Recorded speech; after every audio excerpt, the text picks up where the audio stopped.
Assalamualaikum warahmatullahi wabarakatuh. Alhamdulillah, puji dan syukur kehadirat Allah Subhanahu wa taala karena atas kudrat, irada, taufik dan hidayah serta nikmat kesehatan yang Allah berikan kepada kita, sehingga pada hari ini kita kembali dapat melanjutkan materi pembelajaran kita. Meskipun pertemuan kita ini kita lakukan melalui daring. Anak-anakku yang berbahagia, pada pertemuan yang lalu kita sudah membahas bab tentang haji.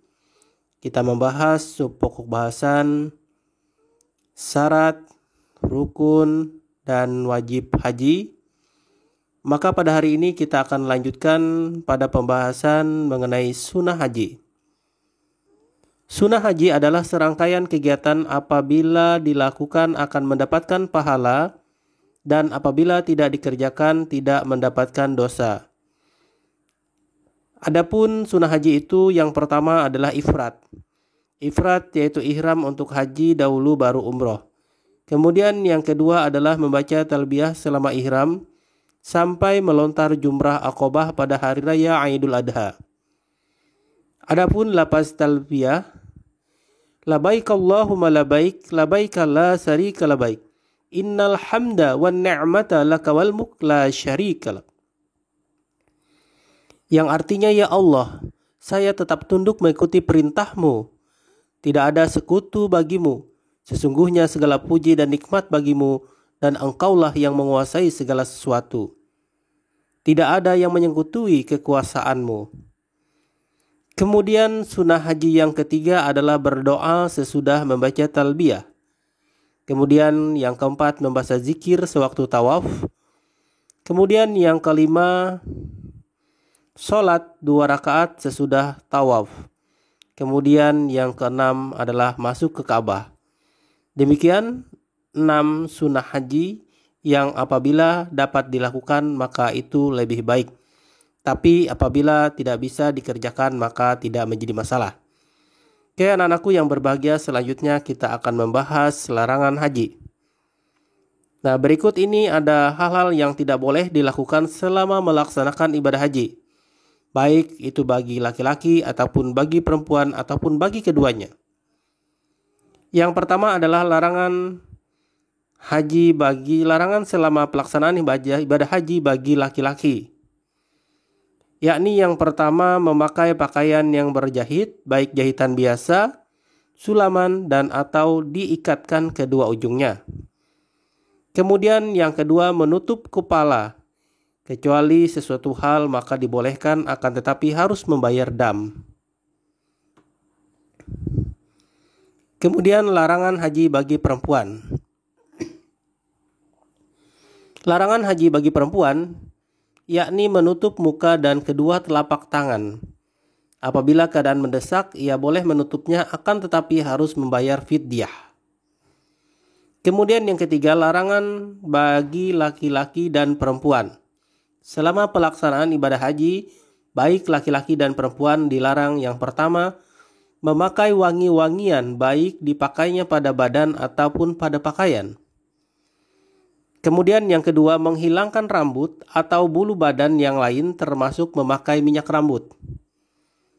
Kemudian yang ketiga, memotong kuku.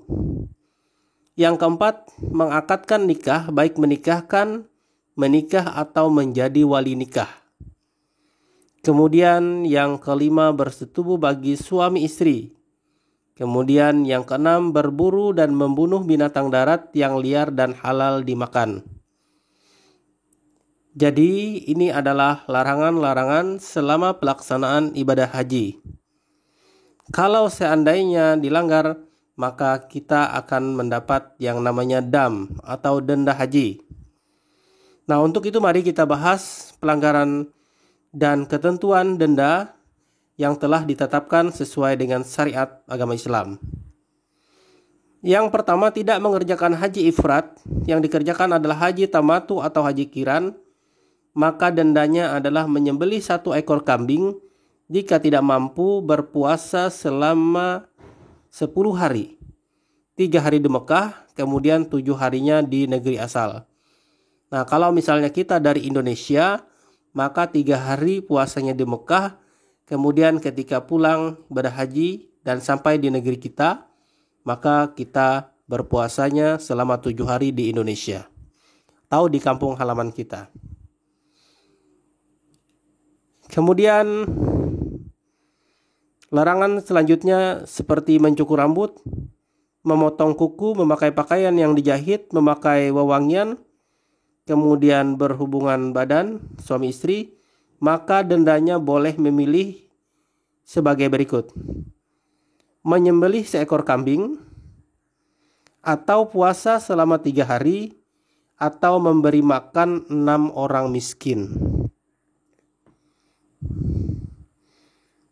Nah, kemudian berhubungan suami istri sebelum tahallul pertama, maka dendanya adalah menyembelih seekor unta, kalau tidak mampu seekor sapi, kalau memang tidak mampu juga maka 7 ekor kambing, yang pelaksanaan penyembelihannya harus dilaksanakan di kota Mekah. Jadi tidak boleh ketika kita pulang ke negara asal. Kemudian berburu dan membunuh binatang liar. Apabila ini dilanggar, maka dendanya adalah menyembelih binatang berupa unta, sapi, atau kambing yang sebanding dengan binatang yang dibunuh. Kemudian yang selanjutnya terlambat datang, bertahlul. Dendanya adalah bertahlul, mencukur rambut, dan menyembelih seekor kambing. Nah, demikian beberapa pelanggaran dan dam yang harus dilaksanakan oleh orang yang melakukan pelanggaran pada saat pelaksanaan ibadah haji.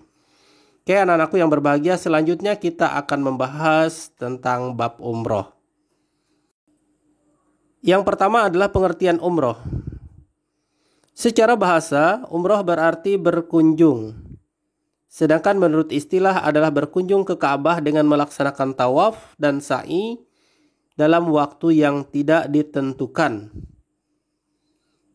Dalam waktu yang tidak ditentukan. Berbeda dengan ibadah haji. Kalau ibadah haji waktunya sudah ditentukan.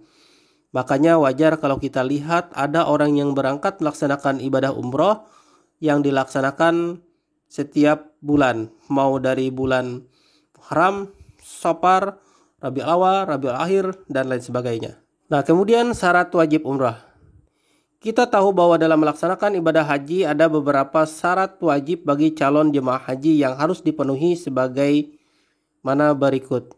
Jadi syarat wajib haji dengan umroh itu sebenarnya sama.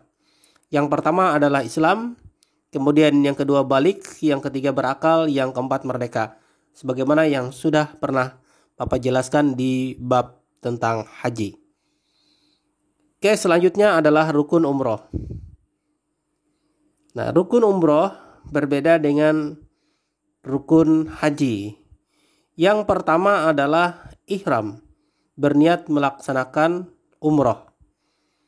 Kemudian yang kedua tawaf, yakni mengelilingi Ka'bah sebanyak 7 kali dimulai dari sudut Hajar Aswad dan berakhir di sudut Hajar Aswad pula. Nah, ini sama dengan tawaf pada rukun haji. Kemudian yang ketiga sa'i. Sebagaimana ibadah haji, sa'i ini berlari dari kecil dari Bukit Sofa ke Marwah.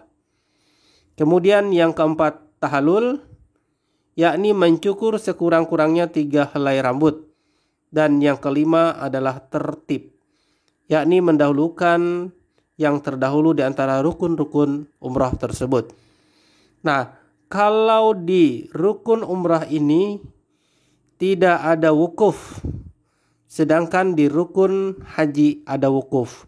Nah, disinilah perbedaannya antara haji dengan umrah dari segi rukun. Dan dari segi waktu pun berbeda ya.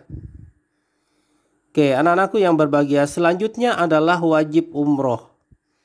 Nah, adapun wajib umrah ini adalah sebagai berikut. Yang pertama, ihram dari mikatnya.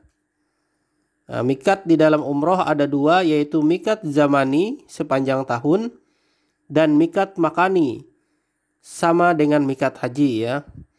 Kemudian yang kedua, menjauhi segala larangan umroh yang jumlah dan bentuk larangannya sama dengan larangan pada saat pelaksanaan ibadah haji.